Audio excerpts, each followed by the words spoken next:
Hi guys, just started on 30 milligrams of mirtazapine there, so I went from 15 up to 30 just last night, and it's knocked me for 6, knocked me for 12, doubling up on the dose. Quite dizzy. Even just walking around, it's hard for me to string a sentence together. But we're getting there. And the 15 milligram made me feel a bit woozy to begin with, so I'm sure it'll sort itself out. I was wondering what topic I'd talk about, and I think I've done a fair bit on autism and bullying, so that's kind of something that I feel I've covered. But I mean, if you have any more questions about it, and if you want to share your own experience, Mega Husky, you shared yours. You're neurodivergent. I think you were saying dyslexia and ADHD, which is horrible to hear about, it really is, but sadly not too uncommon. Me and Robin Woodbury, we're going to get something started soon, so fingers crossed that happens soon enough. And cheers for commenting and putting yourself out, Robbie. I appreciate it. We'll get something started soon, I hope. But yeah, I wanted to talk about another topic instead. That is autism and rumination. Look at this, by the way.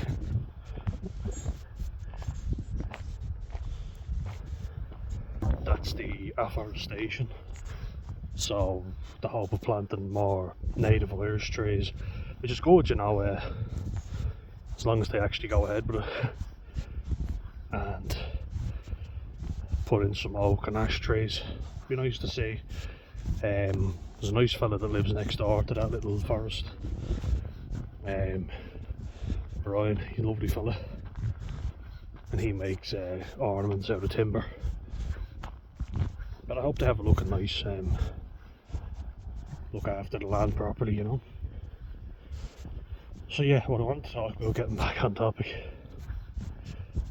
I want to talk about autism and our greatest strength, which is also, in my opinion, our greatest weakness, our memory. So I mean, I've talked about the symptom that I think is the worst symptom about being autistic, which is the indifference, wanting to care but just not really caring. But this one's a close second. That's being able to remember everything, including the negative stuff. And I just think we listen more intently and actually pay attention to people when they're talking to us. Well, I do anyway.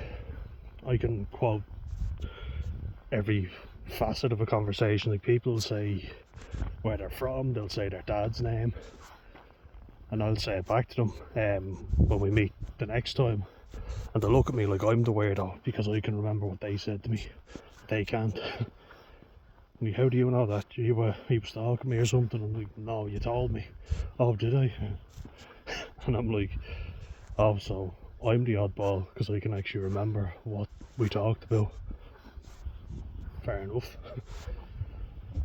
So now the one who actually listens in the conversation is the weirdo, apparently. Got it. But you can't pick and choose what you remember and what you don't. So, like, it's almost like 13 Reasons Why, but I do think you focus in on the negatives a lot more, so there is a lesson in that. People were joking, like, remember I went to an all-boys school, so I'm not exactly going to get an awful lot of sensitivity there. And they were joking, oh, you didn't give me a pen back in 1996, this is your tape. But there were some very good themes in there, you could say she was petty and remembering everything. I would say you do remember everything. don't know. That's obviously a depression thing as well. But a big thing with my autism anyway is an inability to let go of stuff, because it just keeps fucking going around in my head. And it's why it pisses me off when, particularly, you know, family members and friends go, "Oh, sure, we've all got a bit of autism." You don't. Like, you might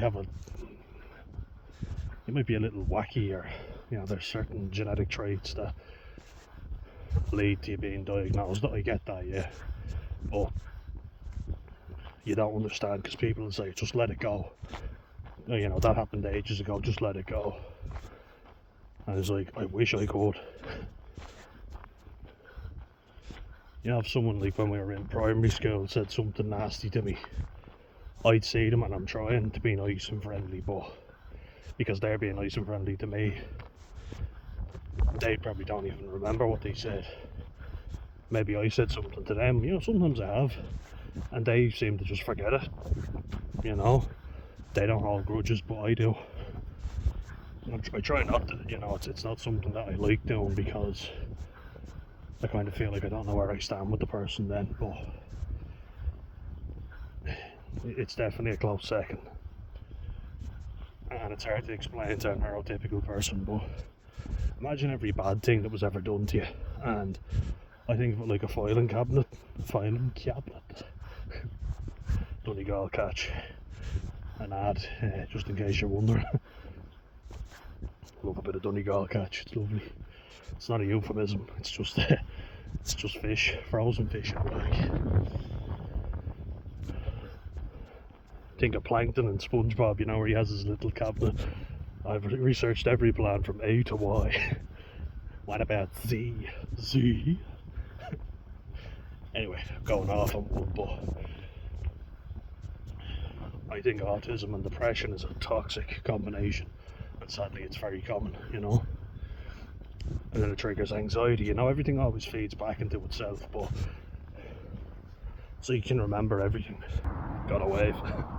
I remember them, the good stuff. But so you can remember everything, but when you're depressed, you are more prone to the negative stuff. Then you throw autism in with that.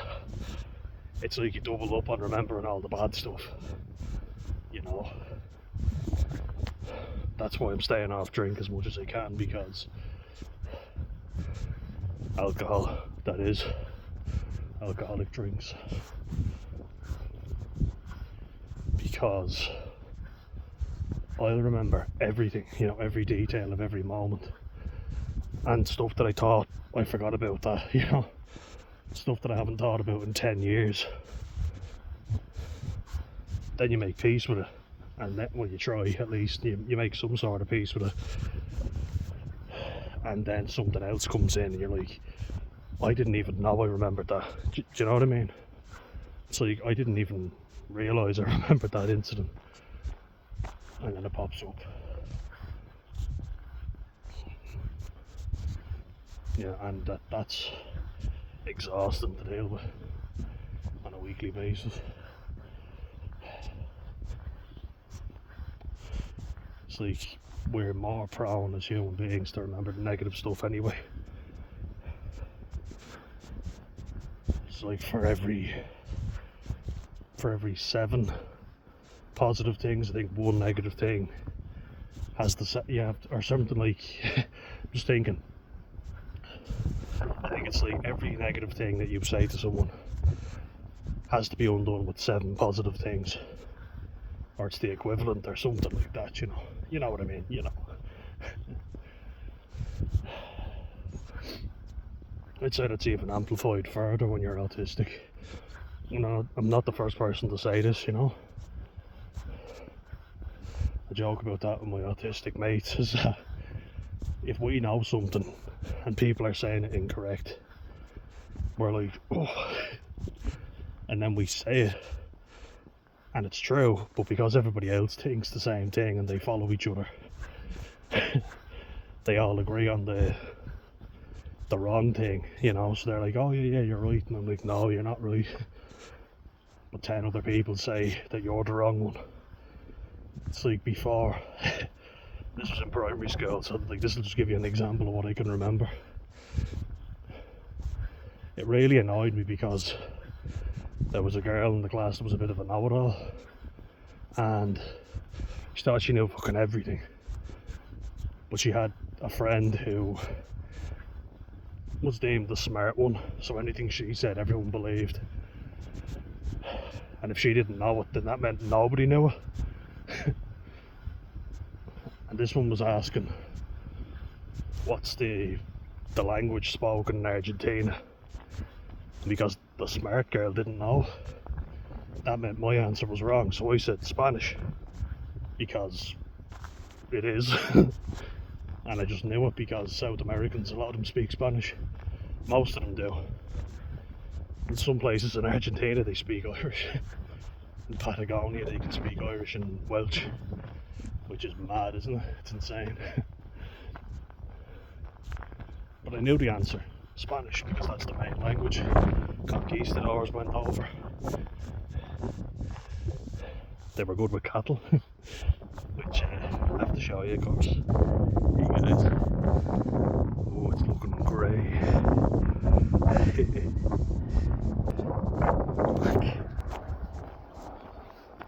So she asked, what language do they speak in Argentina? Nobody else knew. I said Spanish. And she looked at me and was like, but Argentina's miles away from Spain. And I was like, yeah, people colonised it. Like, I don't know if you've noticed, but I said this to her, I was like, America's miles away from England and it's literally across the Atlantic Ocean, and yet they speak English, so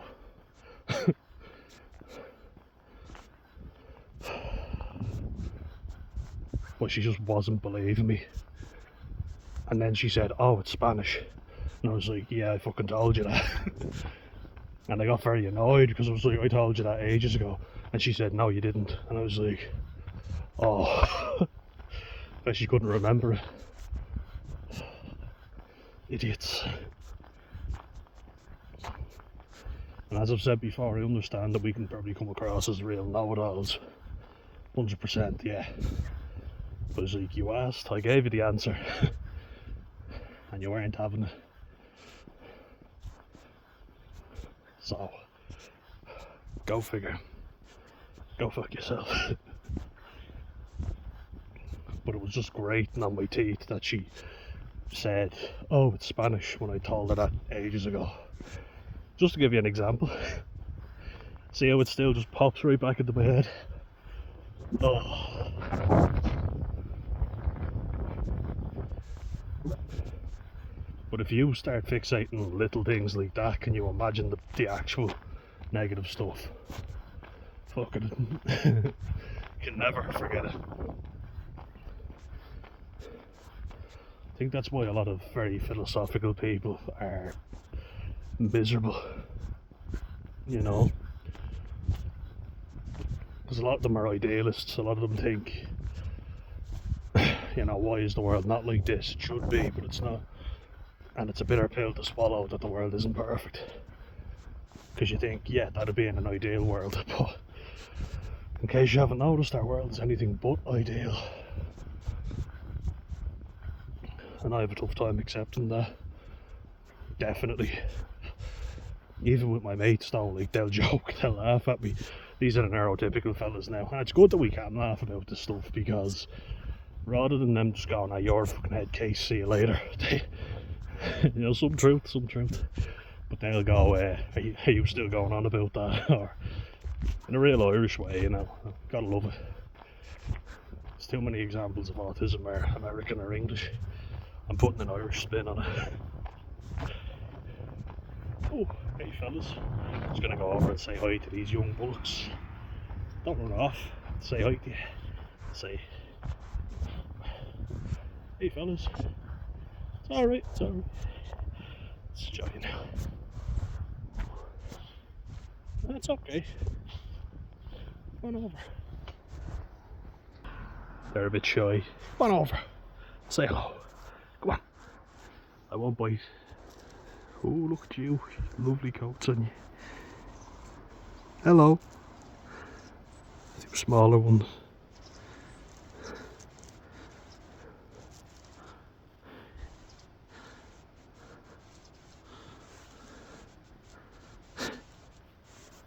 See you later, fellas. Bye bye.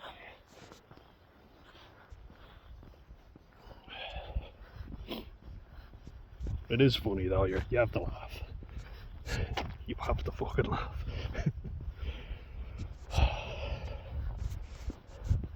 But I think it's how my mind works, you know. I always want to delve into things, or so you see meaning into stuff where there's nothing there really. There is no meaning to it, it just is, if that makes sense. I hope it does.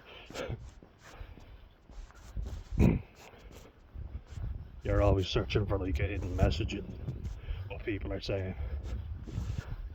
But that's how I find it anyway.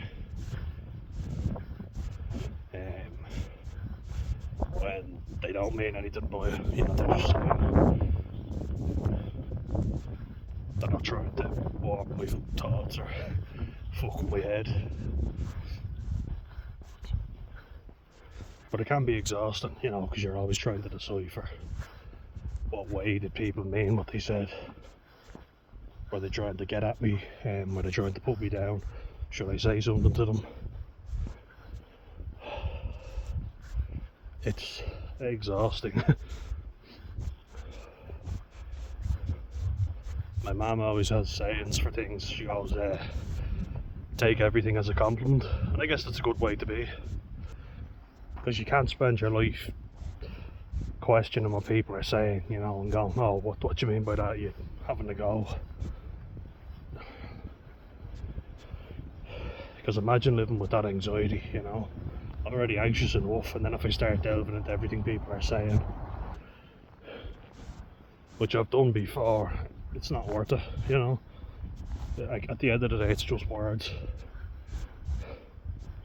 People are so past remarkable and passive aggressive nowadays. They'll never outrightly confront you, you know. They're too cowardly, a lot of them. And if you want to delve into everything, it's too time consuming.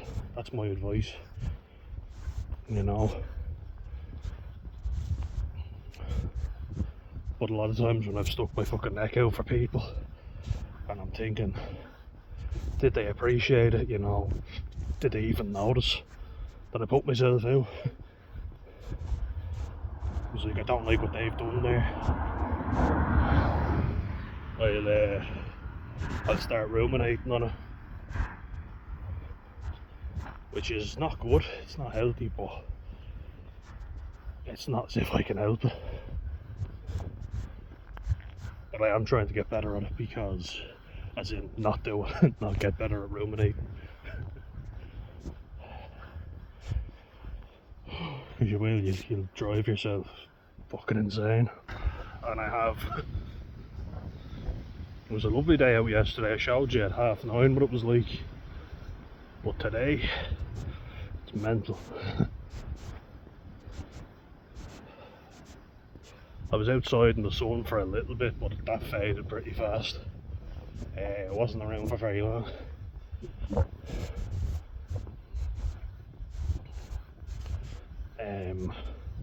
Just out for a stroll. Thought, feck it, I'll go. No time like the present.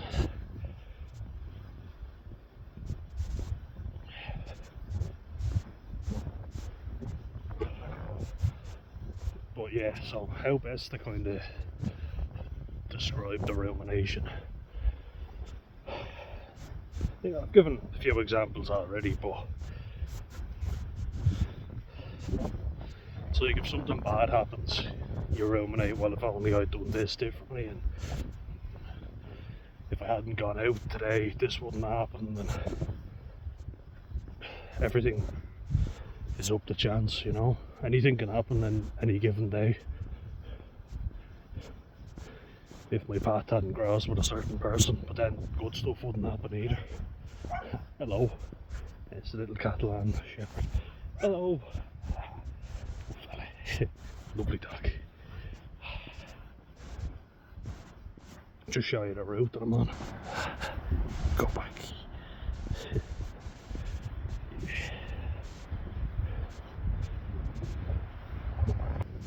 It's a nice route. It's a different one I'm going on today.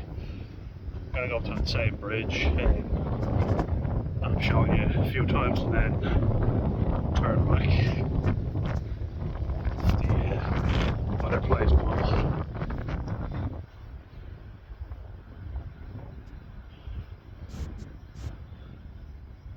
I ruminate a lot after dates.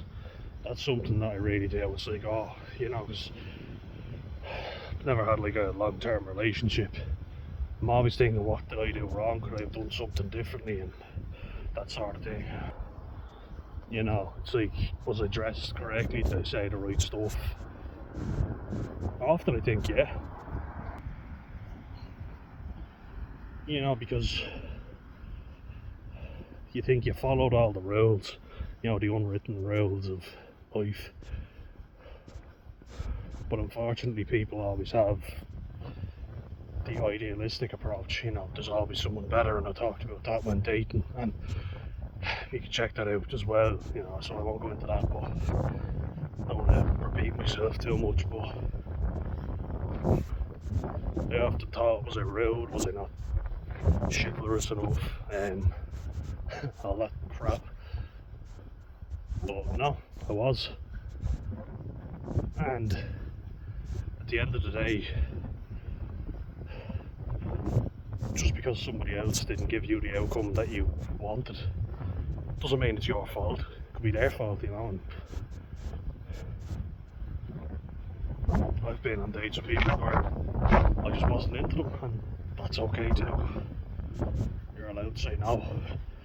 Don't have to say yes to everything. Some fellas, listen up.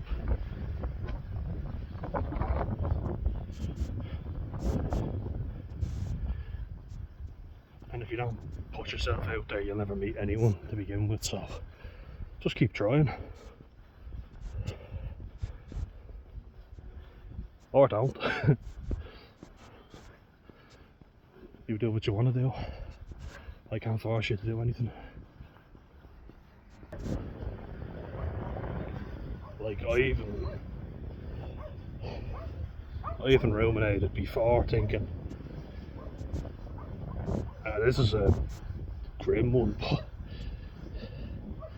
if I wasn't autistic, or if I was different, then would my mum and dad still be together, you know, and thinking about that, thinking if my maternal granddad had still been alive, you know, and I ruminate about stuff like that. That's not a memory, but that's just thinking about situations, you know, loads of different outcomes. So you can see why autistic people do very well in analytical thinking and also philosophical thinking.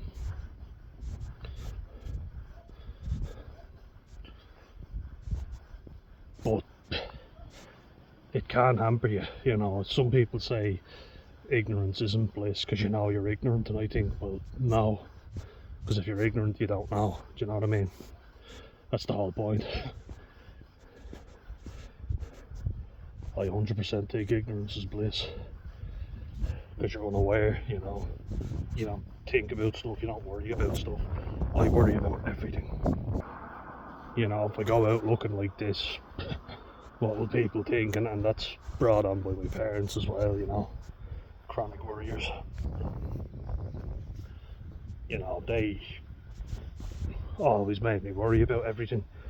How I looked, you know, where I was going out to, who I was going out with. And you know, you just leave the house, you forget stuff as well, because you're like, well, you just piss off. I'm worrying enough as it is, I don't need you adding to it, you know. And then they'll say, I told you you'd forget something. It's like, yes, I know, thank you. You know, there's too many thoughts going on at one time in your head. And you base previous situations off what you're going to do in the future. You know, well, this went badly the last time, so it'll probably go badly again.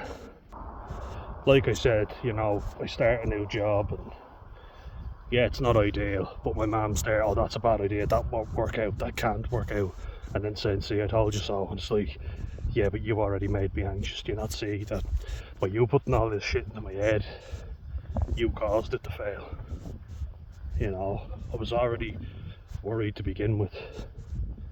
And she'd say she's a realist, but actually if you look at it, she's very much idealistic. Things should be like this. She's the one that told me that in a pharmaceutical job, the training couldn't be terrible. It wouldn't. And then after I tell her it is, she tells me that her friend who worked in the pharmaceutical industry said, oh yeah, they're doing away with trainers and all. It's like, yes, I told you that, you know, I'm the one that said it. And it would have been nice to know this before I jumped in the deep end. You know, give me something useful that I can actually use. You know, it would have been nice to be told they don't provide proper training. I'm just letting you know, letting you know. But a lot of people don't give you anything constructive. They just tell you, oh, that's a terrible idea, that failed, that's a bad idea. I know best. And you can take everyone's advice and do nothing. And, you know, I'm guilty of thinking everybody else is right and I'm wrong. And then you're taking everyone's word over your own. And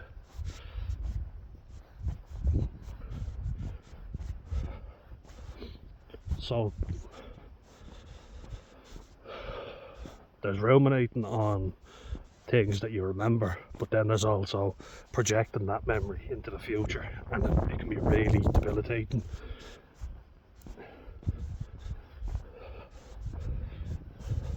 Because I catastrophise a lot, you know, this is going to go terribly.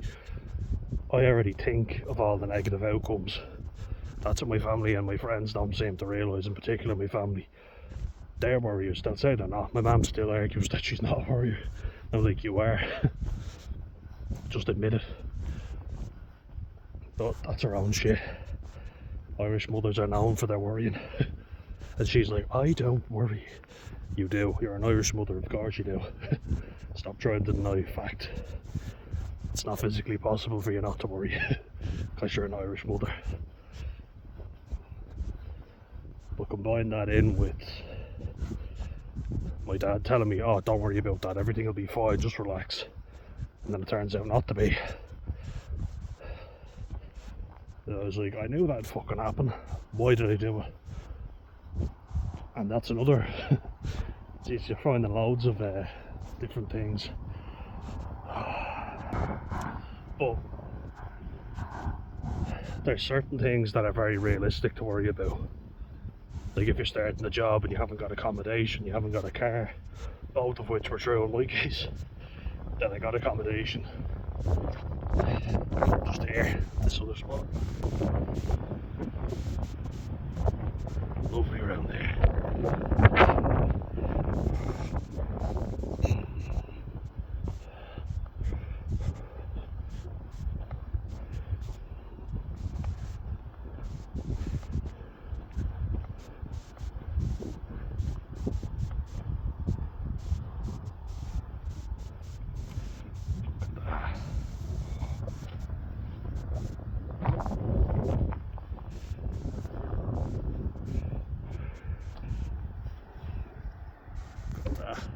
Oh, it's beautiful.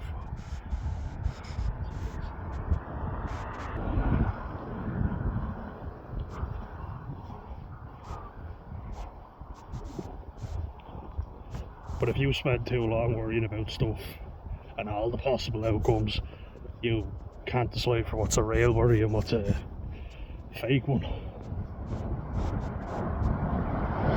know what I mean? So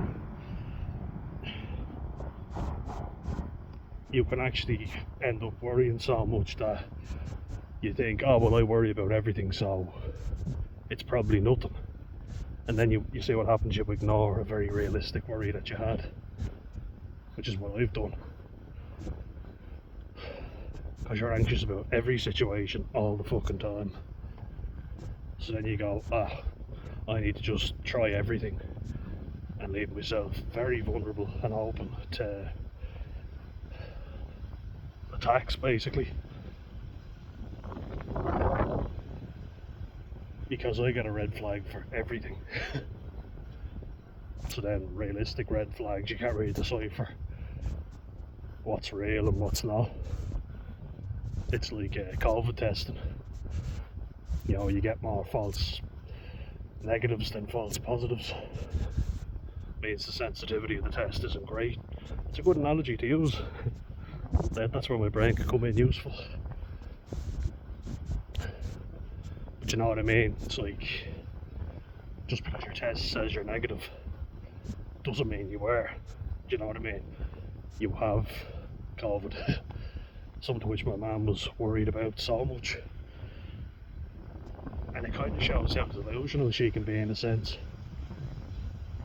Just looking out here for cars. Tired. Look at that.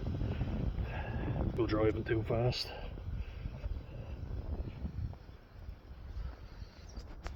Check out the cattle. Hey guys, let's crack a look.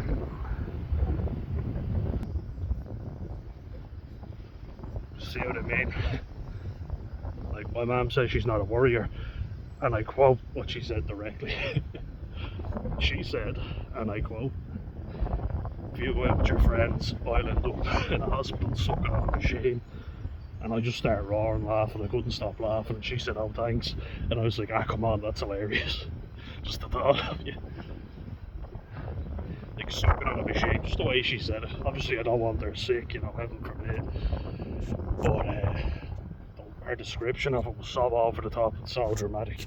I was like, do you not realise you're listening to all their fear mongering? And I'm not one of these conspiracy theorists that think Bill Gates has put microchips in them, but I was like, COVID's not as bad as they're saying it is. If you're very weak or have a very compromised immune system, yeah, you know, but we were all fine, thank God, touch wood. We'll stay that way.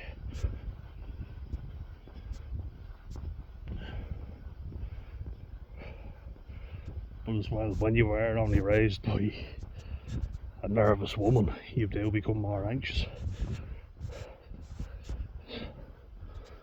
And then a dad that's anxious as fuck saying, "Don't make me look bad, don't." You're always fearful, you know. Still am, it's hard to break these habits, but anxiety is a very fear-based thing. Like, if we've agreed to show up, and actually, me and my brother are meeting our dad next weekend. I hope that goes well. It probably will. But we arranged to meet before for 8 o'clock, and he literally couldn't wait 2 minutes because he showed up 5 minutes early, 5 to 8. I was like, "Where are you? Come on, I'm waiting." And we're like, "Yeah, it's only 2 minutes until 8. We're in the car park coming in." So even though we're early, he's so anxious because he can't be in his own company for any length of time. And that's something you need to watch out for if you're the type of person, and I am, I 100% am. I often think of Tommy Tiernan saying, "I'm not good with myself and I'm not good with people." Because it sums me up. I get exhausted if I'm around too many people for too long in the day. But on the flip side, if I'm on my own for too long, I ruminate about every situation that could go bad. You know, if you're sitting around the house all day as well, which my granddad has done for years, and my great auntie, different sides of the family, but, you know, had nothing good to say about anyone because they're just sitting there listening to the news and all the negativity that it fucking spews. The news spews. And I found myself doing that, you know, especially when I've been, let's say, heavily medicated. But after a really bad depressive episode, and I realised I had to take stuff easy. I'm not going out as much and I'm not doing as much things. You start watching stuff, don't you? You start binge watching the news, and boy, is that a feeding ground for rumination.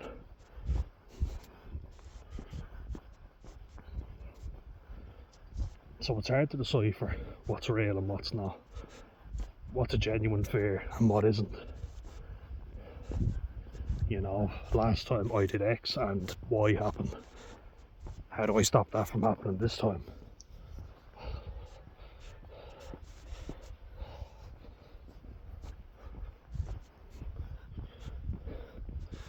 My family can't even see that they're doing it. That's the hilarious part of it, you know. They don't even realise that they're bombarding my fucking head full of all these negative possible outcomes. And when that happens, you feel justified, don't you? Justified. You feel like, oh shit, it is going to happen because they've said it. I've worried about it happening and now they've confirmed it will happen. Fuck.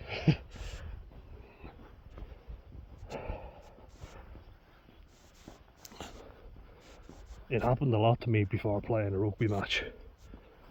I used to hate guys on our team. They'd literally go out, look at the other team and go, have you seen your man? He's fucking huge. They'd always do that and I was like, shut up, shut up. I don't want to hear it. Gobshites, you know, like just fucking shut up. We're already thinking negatively. That's already got us into a negative mindset of this fella's going to fucking smash us. Plus, if you're focused on the other lad and how big he is, how strong he is, what are you going to do? You've just said this fella's massive and I can't do anything against him. You've negated all your potential ability.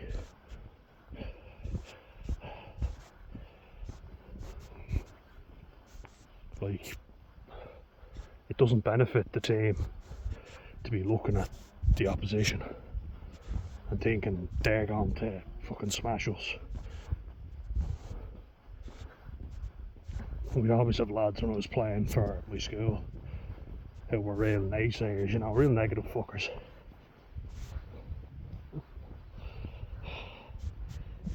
Huh, look at this. Sit back out.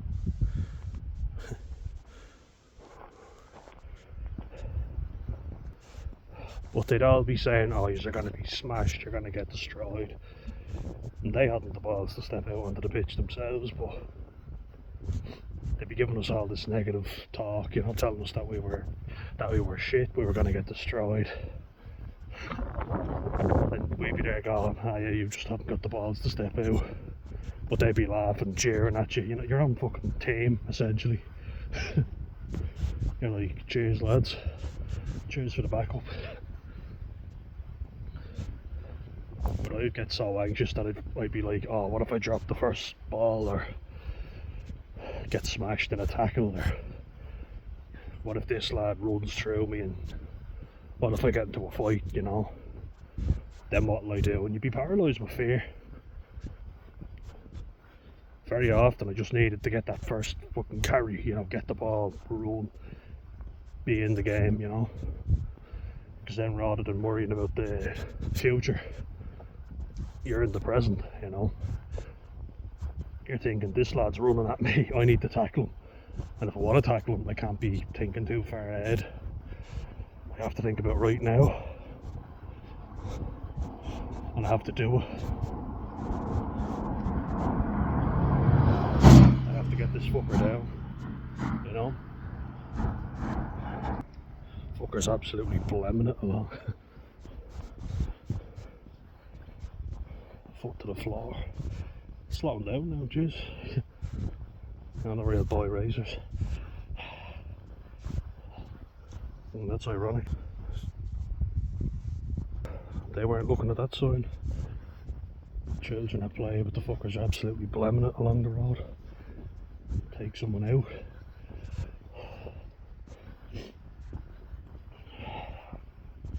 But yeah, you focus on the negative too much, it'll paralyse you.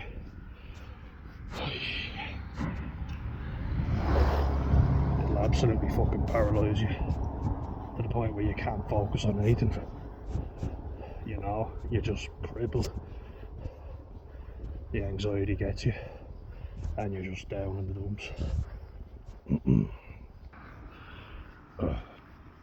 On another note, it's good to see the tricolour flying. There's been so much negative talk about it. Look, there it is. Looks like the Ivorian flag like this, but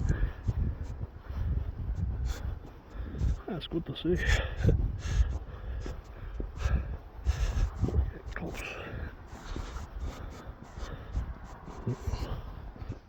Yeah, like it gets criminalised a lot, doesn't it?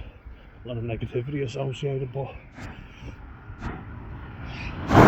don't know why. It's a good flag. It's our flag, you should fucking fly it more. Even my own family, you know, they get a bit jittery about it. They go, oh, you know, only in shitty council estates do they fly it, and you're like, what? You know, and you're baffled by stuff your own fucking family are saying.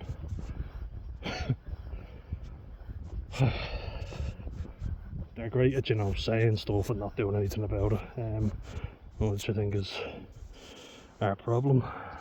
How peaceful it is around here though. Hopefully show that again, the right side. Yeah, right side this time. Down around there. Oh, lovely. And just over here. That's lovely.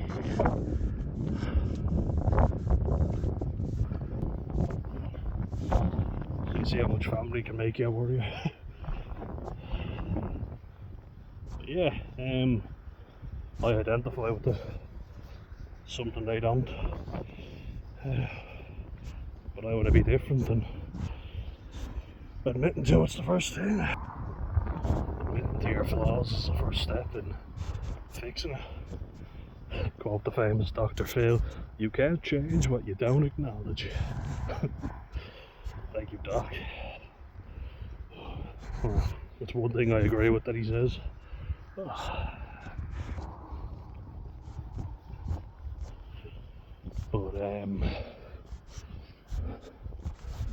yeah, so all the negative shit that gets said to you, you store it up and you keep it on file, you know, and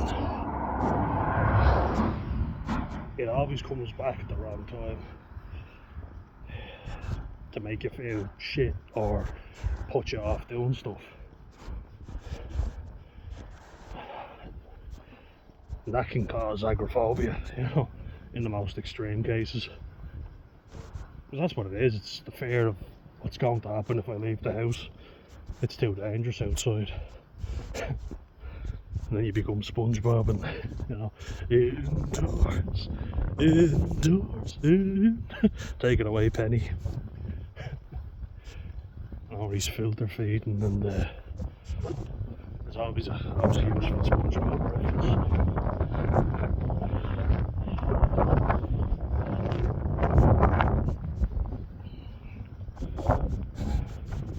But yeah, you've gotten to see just how much I do worry. So, like, how does that affect me on a daily basis then? That's a good question. Used to be, like, especially when we were living in Dublin, I'd be worried about people driving by shouting something at me. Especially if I was on my own, because there are a lot of cowards out there, you know, and that's why it takes balls to do something on your own. And that's why a lot of people don't do anything on their own. They don't leave the house unless it's going to meet with somebody. Or they don't put themselves out. Because someone could slag you off, or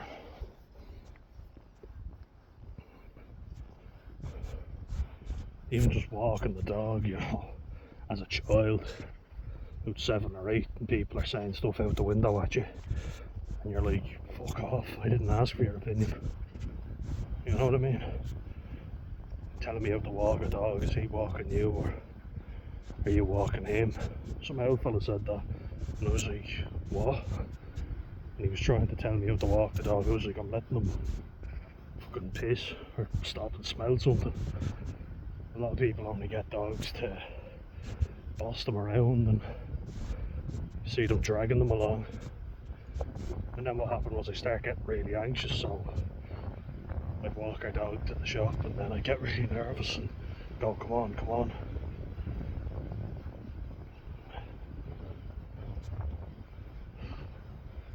It's just like, fuck off, you know, stop giving me grief all the time. People are great, aren't screaming stuff out the window at a child. Really fucking brave. But then I'd be ruminating on what if that happens again, you know. Even now, like, it's still present to a degree.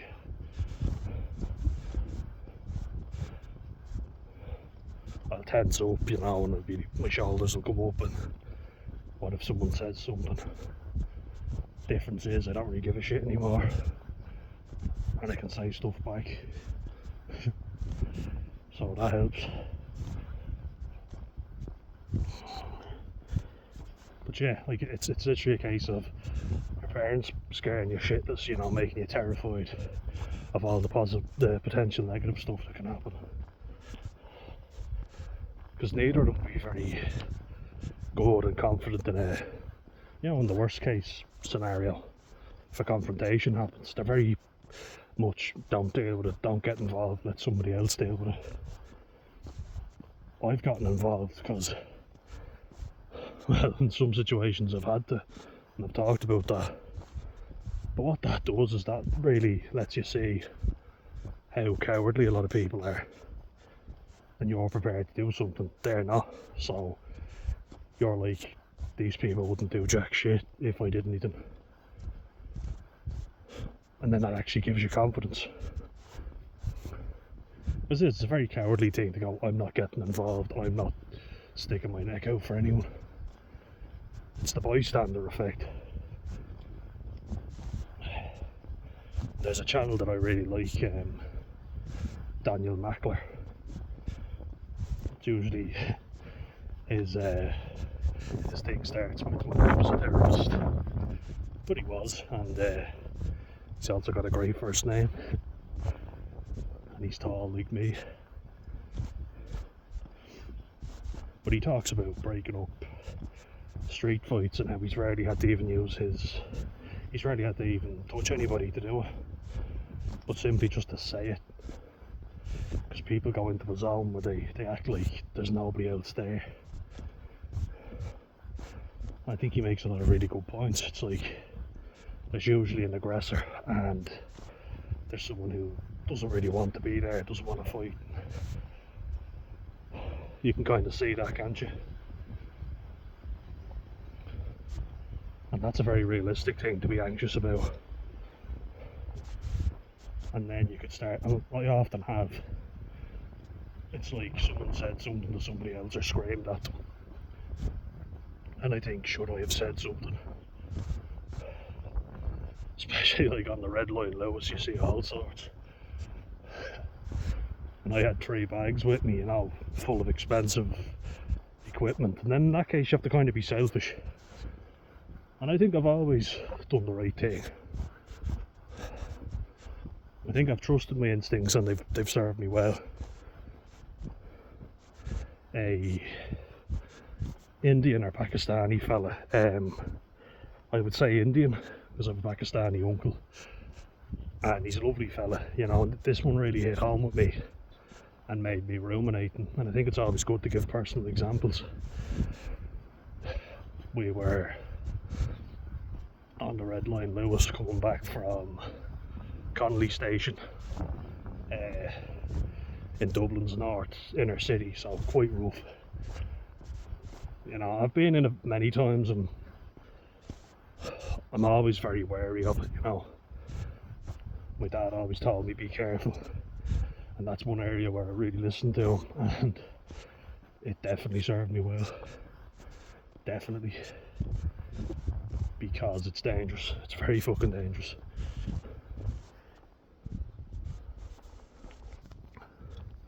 But a big problem there is everybody assumes that the north inner city is really rough, which it is. And then everybody has the impression that the south side is posh in Dublin. Which, you know, in general is a rule of thumb. Yeah, it is, but look at just all these colours before I go into it. Oh, lovely, isn't it? It's amazing. Into a darker topic.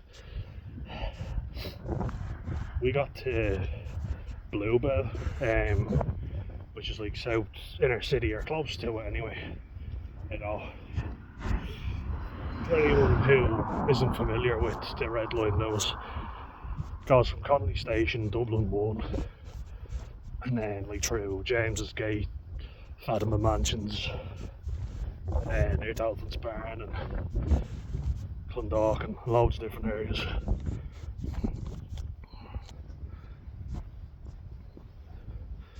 Like all along the Red Line, it goes from all the way from Dublin 1, north inner city, to Tala. I don't know, it's an area I've been in a lot. My dad lived there, you know, and I've got a bit of nostalgia with the place, to be honest with you, you know. But I'm aware that there's certain areas that are quite dangerous. There's good people in every area, and Tala has a lot of good people.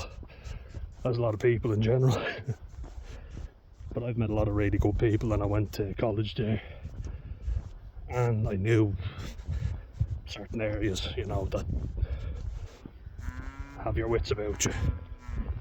But I was on the Lewis, and we were at Bluebell, and this Indian fella bumped into a girl who was a bit, you know, she looked like she was after taking something. Anyone who uses Irish transport regularly will know it's not uncommon to see someone on drugs. We just kind of, we're very tolerant of it, and we shouldn't be. But the bystander effect takes hold, and it's like, I'm not getting involved. And look, if you've got a family and kids, I understand. You can call someone a coward, but at the end of the day, we all want to make it home, don't we? In one piece. Got away. But he was obviously in a rush to get off, because the Lewis gets packed at rush hour, and he bumped into this girl and knocked her phone out of her hand. It didn't look like it was particularly rude, just, you know, you're squeezed up against each other, not to Korean or Singaporean levels. Seeing the trains there, or Tokyo. In Asia in general, there's someone who pushes everybody on. But she dropped her phone and she screamed at him, "Oh, you know." Derogatory term for Pakistan, but without the stan. Because I think the video definitely won't reach anyone, but you'll know, you know. And he said, "Oh, I'm sorry," and then got off. And I was like, "Oh, should I say something?" But then I thought, he's off safely, nothing happened. She just screamed at him, and what would be the fucking point in me potentially getting all this equipment damaged? Plus, I know, like, I don't hit women, you know, that's a rule of mine, of course, you know, any decent man doesn't, but I knew, because I've seen it, she would probably have about 15 lads waiting for me at the next stop, because that's what happens, you know. There's never just one person on their own with these types. And I was thinking about it afterwards, like, should I have said something, like, you know. And I was like, "Oh, but nobody else said anything." Then I'm like, yeah, but isn't that what I hate? The bystander thing. But I genuinely believe that unless someone's life is in danger, you shouldn't, you know. And as you say, my instincts have usually served me pretty well in knowing when to engage and when to hold back. Usually it worked out in my favour, where I was able to resolve the situation. And that's the ideal scenario.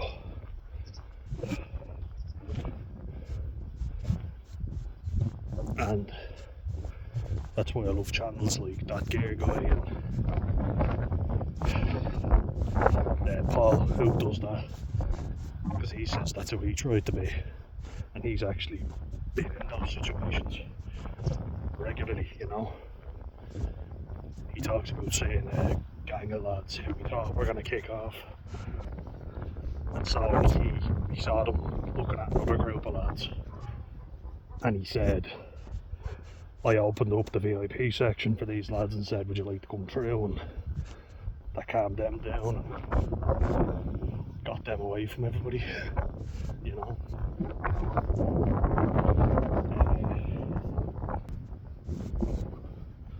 So there's always a way, you know, and generally there's a more peaceful way of doing something. But he also talks about, if you feel in danger, use violence if you have to. Trust your instincts, you know. If you think someone is going to hit you, hit them first. But like, ask yourself, is it worth it, you know? It's easy to, like, you know, have big swinging dick energy and all that crap, and you can kind of go,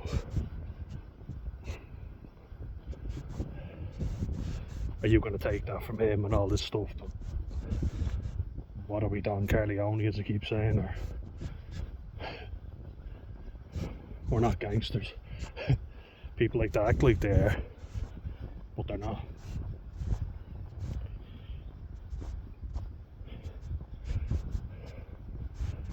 And people are great at telling you afterwards what you should have done. What did they do, you know? If everyone, and I talked about this before, the truth about conflict, I made a video ages ago on that, but I think rumination is very much key to this, and I hope it gives you some peace to kind of go, I did the right thing, you know.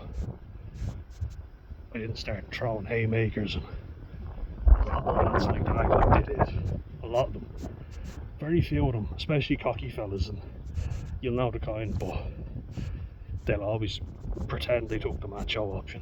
Macho. But I've got no shame in admitting, yeah, sometimes I was like, look lads, we're tired, we don't need the grief, so just leave us alone, don't bother us, you know. Might have been looking for a smoke or something, you're like, alright, yeah. There's even that incident that I told you about before, where I gave a lad a few drags and then he gave it back. It was like, here, I've given you a few now. You know, when they were a dodgy looking group. Just saying. But your man was like, oh yeah, sorry mate. I honestly didn't think he was going to give it back. I thought I was going to have to grab it off him. But at the end of the day, he wanted a few drags. I gave them to him. He gave it back. Then his mate goes, give me some. I was like, I just gave your mate some. I was like, here, you can have the last. I'll give you ends on it, you know. So I gave him the fucking butt, basically. He got a few drags and he was happy enough. It's like, I had a comeback for that, you know. It was pretty reasonable, you know. I've given you drags, you asked for drags, I gave you some. They'll leave us alone.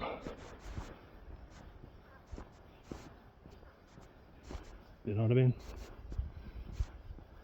What is the use in getting into a fight over that?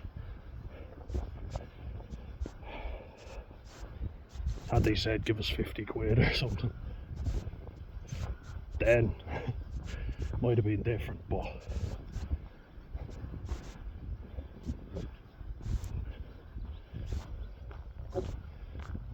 it's easy to ruminate on situations like that. Should I have done this? Should I have done that? But are you safe? No. Are you still alive? Did you get any life-altering injury from it? You're doing alright then. And what did anybody else do? If they want to start throwing haymakers, fine, but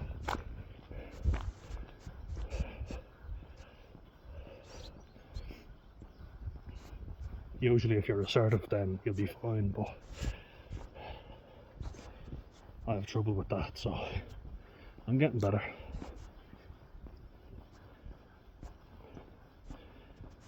Getting slightly better. But yeah, you know, it's been a lot longer this one than I thought it was going to be, but just check my battery. Gotta start heading back now in a bit. There's some lovely properties up around here. But anyway, yeah, I always just say, if you're safe and no one got hurt, then you're fine. You know, everybody's okay. That's the main goal. You know, there'll always be idiots that talk a good game. But if you and your mates are alright, that's the main thing, you know. And don't be beating yourself up about stuff that, or decisions you made when you weren't well. God knows I do. But try not to. Getting better. But yeah, that's the power of rumination, isn't it? And if you've had a previously negative experience, then chances are that's going to impair your judgment or impair your decision in the future. More than likely.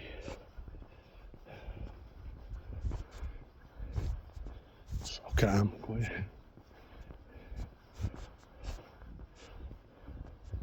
But yeah, that'll do it for this one.